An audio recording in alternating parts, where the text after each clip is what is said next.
लालटेन के सहारे गरीब बुढ़िया कम रोशनी में कपड़े सिल रही थी। ये होता देख उसका बेटा सतीश कहता है, माँ, इतनी कम लाइट में रात में आप ये सिलाई का काम क्यों कर रही हो? ऐसा मत करो, आंखों पर जोर पड़ेगा। पिताजी और मेरी 3 बहन सो गई हैं, आप भी सो जाइए। अरे बेटा, ये काम तो मैं कब से कर रही हूँ, आज कौन सी नई बात है। रुकिए, मैं थोड़ी रोशनी और बढ़ा देता हूँ। इतना कहकर सतीश 2 लालटेन रखकर उस जगह की रोशनी को बढ़ा देता है, जिसके बाद शांति जल्दी से अपना काम खत्म करती है। मेरा राजा बेटा, तेरी वजह से काम जल्दी हो गया, शुक्रिया। अब सो जा तू भी, मैं भी सो रही हूँ। ठीक है माँ। इतना कहकर माँ बेटे सो जाते हैं। दरअसल वो सब एक बहुत ही गरीब श्रेणी से थे। पिता महेश की तबीयत खराब रहने से सतीश जल्दी बड़ा हो गया। महज 15 साल की उम्र से ही सतीश ने अपने घर की जिम्मेदारी उठानी शुरू कर दी थी। उसकी 3 बहन रिद्धिमा, काव्या और सृष्टि थी, जिन्हें पढ़ाने लिखाने के लिए शांति बहुत पहले से ही सिलाई का काम कर रही थी और सतीश भी काम करने लग जाता है। मेहनत करते करते सतीश एक झोपड़ी से घर खरीद लेता है, जहां उसकी 3 बहनें और माता पिता आराम से रहते थे। ऐसे ही एक दिन सतीश अपनी बहनों के लिए सूट लेकर आता है। सृष्टि, देखो मैं तुम तीनों के लिए कितना अच्छा सूट लेकर आया हूँ। ये देखो, तुम ये सब पहना करो, ये वेस्टर्न कपड़े मत पहना करो, अच्छा नहीं लगता। अच्छा भैया, अब आप बताएंगे हमें कि क्या पहनना है क्या नहीं। आपको पता भी है हमारे कॉलेज में कितनी लड़कियां इसी तरह तैयार होकर आती हैं। अगर हम तीनों ये सूट पहनकर चले गए ना, तो सब हमें बहन जी बोलने लगेंगे। वही तो, और क्या हम कहीं से बहन जी लगते हैं क्या?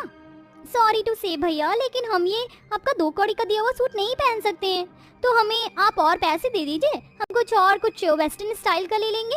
अब मैं तुम्हें क्या बोलूं, जैसी तुम्हारी इच्छा। रिद्धिमा, जरा पानी लाना, खांसी आ रही है। भैया खुद ले लीजिए या माँ से बोल दीजिए, हम तीनों अपने फ्रेंड्स के साथ पार्टी में जा रही हैं। तीनों बहनें तितलियां बनकर अपने भाई को ऐसी हालत में छोड़कर पार्टी में चली जाती हैं। वहीं खांसते खांसते सतीश के मुंह से खून निकलने लगता है। ये देख शांति आती है और अपने बेटे को पानी पिलाती है। हे भगवान, बेटा ये तुझे क्या हो रहा है? हाँ, बता बेटा, क्या हुआ? कुछ नहीं माँ, आप चिंता मत कीजिए, मैं ठीक हूँ, बस ऐसे ही तबीयत खराब हो रही होगी। नहीं, ये इतनी कोई छोटी बात नहीं है।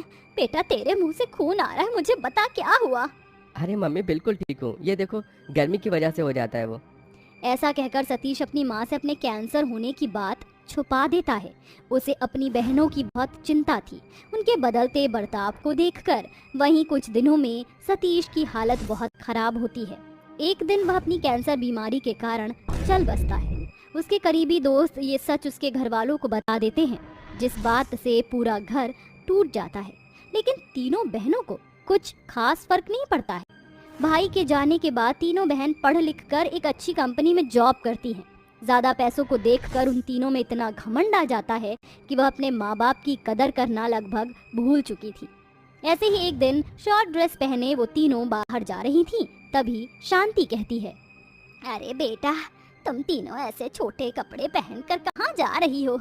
इतने छोटे कपड़े पहनना बाहर के माहौल के हिसाब से ठीक नहीं है। अच्छा, अब आप बताओगी हमें क्या पहनना है या नहीं? भैया कम थे क्या जो अब आप भी बोलने लग गई? हम तो यही पहनकर जाएंगे। और क्या, चलो यहाँ से, पार्टी के लिए लेट हो रहा है। ऐसे बीमार माँ बाप को देख देख कर कहीं हम भी बीमार ना पड़ जाएं घर में। मेरा तो दम घुटने लग गया है अब यहाँ। मेरा भी। तभी तीनों अपनी माँ को उल्टा जवाब देकर चली जाती हैं। वक्त गुजरता है, फिर तीनों अपनी कंपनी के किसी लड़के से लव मैरिज करके गले में वरमाला के साथ घर में आती हैं। माँ, हम तीनों ने शादी कर ली है, वो भी अपने पसंद के लड़कों से। ये आपके दामाद हैं, देख लीजिए। बस आपको यही बताने आए थे हम। ये सब क्या है मेरी बच्चियों, तुम ऐसा कैसे कर सकती हो? अपने माँ बाप को बिना बताए तुमने शादी कर ली, वो भी अपने पसंद की। हमें तो बताते, हमारे अरमान क्यों तोड़ दिए हैं? कम से कम तीनों इतना तो याद रखती कि तुम्हारे माँ बाप को तुम्हारा कन्यादान करना था। ओफो, ये फालतू की बातें बंद कीजिए आप, कन्यादान एंड ऑल। और अगर आप हमारी शादी करती तो अपने जैसे ही गरीब घर के लड़के ढूंढते, और उस तरह से हमें रहना नहीं था। खैर, पैसे की चिंता मत कीजिए, हम भिजवा देंगे हर महीने तीनों बहनें। चलिए सब। तीनों घमंडी बहनें अपने पतियों के साथ माँ बाप को छोड़कर अमीर ससुराल चली जाती हैं। वक्त गुजरता है, शांति और महेश की तबीयत खराब रहती थी। सिलाई करना शांति ने लगभग छोड़ दिया था। उसे अंधेरे में दिखाई भी कम देता था क्योंकि घर में लाइट थी ही नहीं। ऐसे ही एक दिन महेश कहता है, शांति, मेरी दवा खत्म हो गई है, जरा और दवाई ले आती, मुझे ठीक सा नहीं लग रहा है। माफ कर दीजिए महेश जी, दवाई तो खत्म हो गई है, मतलब पैसे नहीं है। बेटियों से पैसे तो मांग नहीं सकते, मैं दोबारा से सिलाई का काम शुरू कर देती हूँ। अब ना एक तो ये लाइट के चक्कर में दिखाई नहीं देता, पहले एक बल्ब ही लगवा देती हूँ, कान के बूंदे बेच देती हूँ और कोई रास्ता तो है नहीं। फिर शांति अपने कानों के बूंदे बेचकर बदले में उन पैसों से सिलाई का थोड़ा बहुत सामान और घर में लाइट लगवा देती है और बाहर एक बोर्ड लगा देती है। काफी दिनों बाद उसके पास सिलाई के लिए एक औरत आती है। सुनिए, मुझे अपनी इस ड्रेस में कांच के स्टोन लगवाने हैं, आप लगा देंगी? बेटा, मैंने ये कभी किया तो नहीं है और मुझे पता भी नहीं है। अच्छा, जब आपको कुछ आता जाता नहीं तो ये दुकान खोलकर क्यों बैठी हैं? खामखा का मेरा टाइम बर्बाद कर दिया। इतना कहकर प्रीति चली जाती है। ऐसे तो मैं काम ही नहीं कर पाऊंगी, मुझे कुछ और सिलना होगा, कुछ नया जिससे मेरे पास पैसे आने लगे। आइडिया। इतना कहकर शांति बाहर जाकर हरे हरे पत्तों को इकट्ठा करके छोटे छोटे बच्चों की ड्रेस तैयार करती है और घर के बाहर लगा देती है।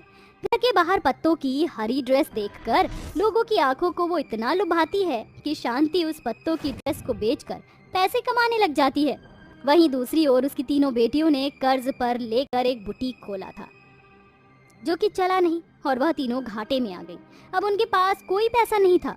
तभी एक उड़ता हुआ कागज उनके पास आता है। ये कैसा कागज है, जरा पढ़ें तो।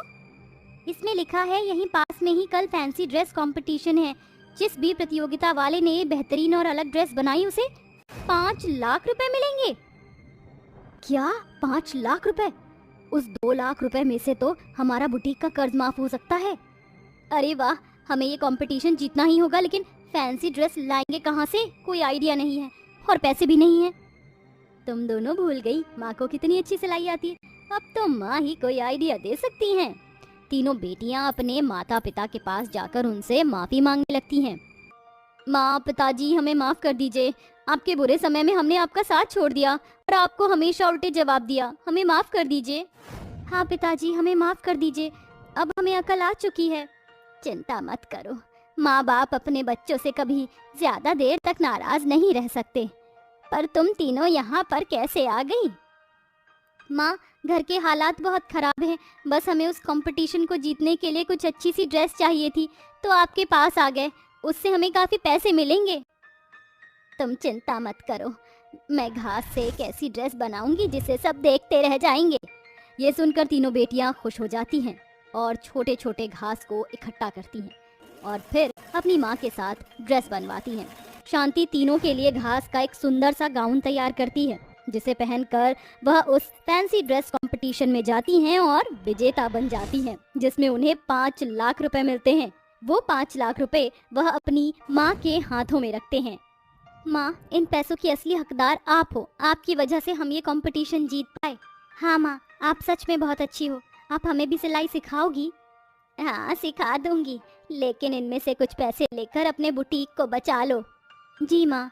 इस तरह उनके जीते हुए पैसों से उन तीनों का बुटीक बच जाता है। कुछ पैसे शांति और महेश अपने घर के लिए इस्तेमाल करते हैं तो कुछ तीनों बेटियां। साथ ही शांति अपनी तीनों बेटियों को सिलाई सिखाती है, जिसके बाद सिलाई सीखकर तीनों अपने पाँव पर खुद खड़ी होकर खुशी खुशी रहने लगती हैं।